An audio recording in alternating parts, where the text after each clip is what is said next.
Hi, this is Sharon from jerryandsharon.com. Today we're going to be talking about creating magical connections with clients, leads, and business associates. We're going to be touching on some of the information that we've discussed in a previous audio. So part one of the audio explored how strategies of neuro-linguistic programming, or NLP, can be used to gain instant rapport with your clients, with your leads, with business associates, and more specifically, how to use physiology, matching and mirroring to create instant magical communications. Now, let's move on and discuss how tonality and words can establish rapport. Now, while physiology accounts for 55% of communication amongst humans, tonality accounts for 38%. Most people have had the experience of someone saying, "I'm fine, nothing's wrong." Now, while the literal words might indicate that this person doesn't have a problem, everyone knows that the tone used can speak louder than words. So someone, for example, screaming and shouting, "I'm not angry," isn't convincing. Now, if this happens in a sitcom, we'd probably laugh. In real life, we dismiss the words and we read the meaning from the tone of voice. Often tonality is more subtle than the examples that I've just given you, but it's still a very powerful communicator.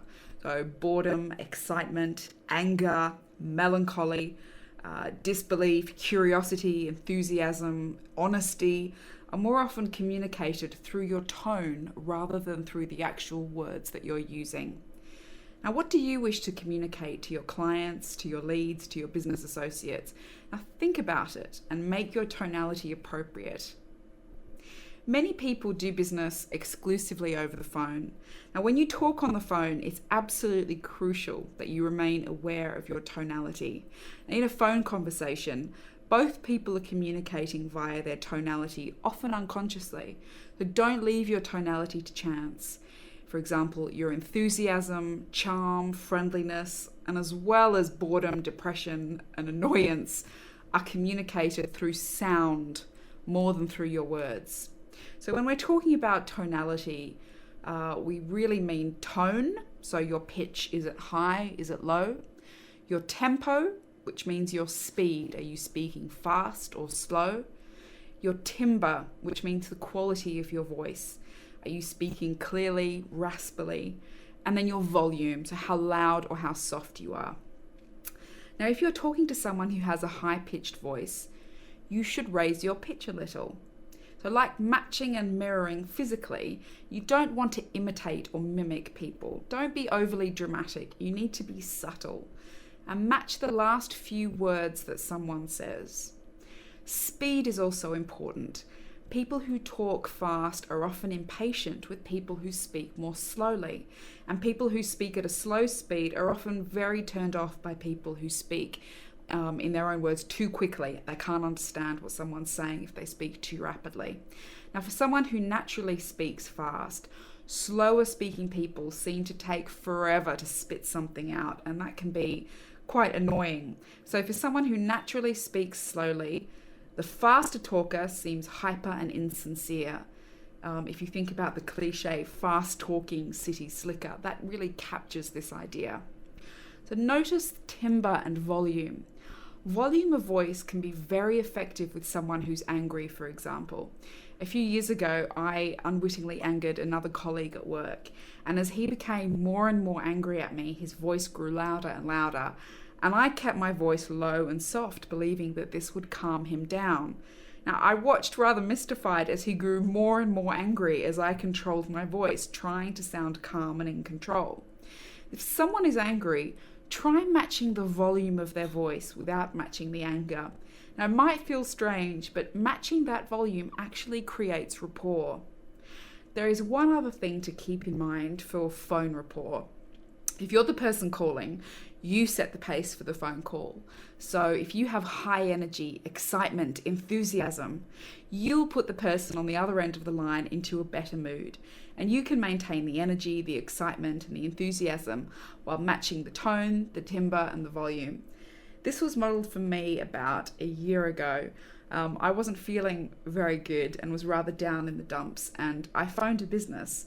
Now, the woman who answered the phone was so energetic and so excited, I immediately felt a shift in my mood.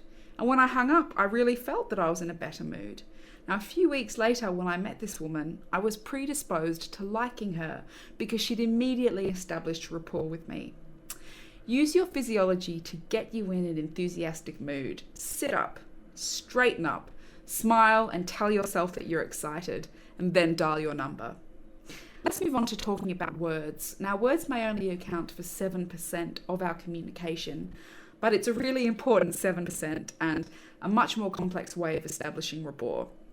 So when you're communicating, we use predicates, keywords, common experiences, and associations. They're all vital to establishing rapport. Now, common experiences and associations are really quite obvious.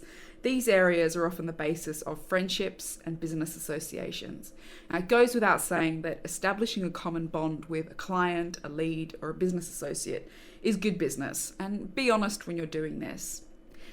Keywords sometimes slip by under the radar. Begin to listen for keywords or phrases that someone repeats because it's very, very telling. And this is a really simple way of establishing instant rapport. So repeat back keywords that you're hearing from the person you're speaking with, but slip them naturally into your conversation. Again, do use caution. You don't want to fall into a trap of mimicking. Now, predicates are more complicated. This is going to be the abridged version. Most people have preferred predicates or verbs that they repeat. Now, this is more important than keywords because verbs signal the way someone thinks. Now, there are 4 primary modes of thinking: visual, auditory, kinesthetic, which means feelings and touch, and audio-digital, which means self-talk. Now, what this means is that people process information through their preferred mode of thinking. So, for example, I'm an audio-digital person, so I'm in constant mode of checking things out with myself and talking to myself internally. Someone else who I know very well is very visual. He thinks in pictures and he sees things and visualizes them. So a visual person will use words in conversation like see, picture, clear, foggy, vision, appear, look, reveal, view.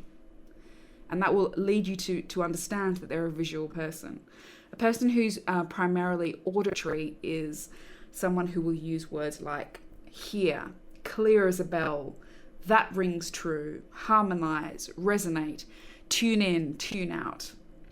A kinesthetic person will use words like feel, touch, get a handle on, grasp, tap into, hard, concrete, catch on. These people think in terms of feeling and touch. Audio-digital people, like myself, will use words like understand, perceive, think, sense, experience, insensitive. These people do a lot of inner self-talk and they're very linguistically cognitive. Now, discovering how someone speaks and how someone thinks will help you to communicate more clearly. And using their preferred way of thinking rather than your own will really help to create rapport. So if someone is visual and you're talking to them using audio predicates, it's likely that they'll miss your point. So consider how this knowledge could change family dynamics or your business environment. Communicating clearly could skyrocket to new levels. Now, as you begin to see and hear how this works, it's easy to come to an understanding of and get a handle on how people connect. Now, notice that my last sentence used all 4 modes. If someone is audio, you might say, I hear what you're saying, or if this opportunity rings true for you, then. With someone who's visual, you might say, I can picture that, or if you can see yourself with this product, then. What you're looking for is their way of processing information, and you're using their preferred mode of communicating. So you can communicate clearly with them and again create that rapport. Now, I'd suggest practicing one area at a time. So start with matching and mirroring someone's posture or expressions or blinking. Take it slowly because it's like anything else. Practice creates ease. And then move on to voice and words. Now, you'll discover that you'll become much more observant and much more conscious of what you do and also what others do. And you'll become a better communicator yourself. Now, I want to remind you to always use these strategies with integrity because they are quite powerful. You can use magic to make connections with others, but do it consciously and with volition. And make win-win situations, because if you win and your client or your lead wins, well, then you really have created magic. I hope I've left you with some interesting things to think about, and I'll catch you on another audio soon. Thanks for listening.